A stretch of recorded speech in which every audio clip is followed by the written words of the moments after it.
Vybrané z regálu.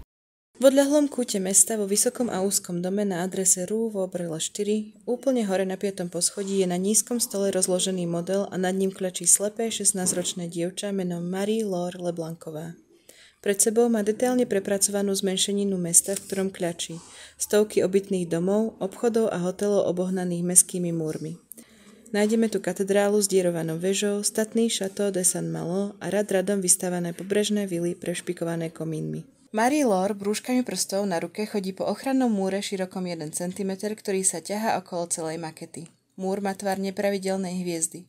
Brúškom naďabí na otvorenú plochu, odkiaľ mieria na more 4 delá. Brúškami pochoduje po modeli celý večer, čaká na prastríka Etiena, majiteľa domu, ktorý včera niekam odišiel proti noci, keď už spala a dosiaľ sa nevrátil.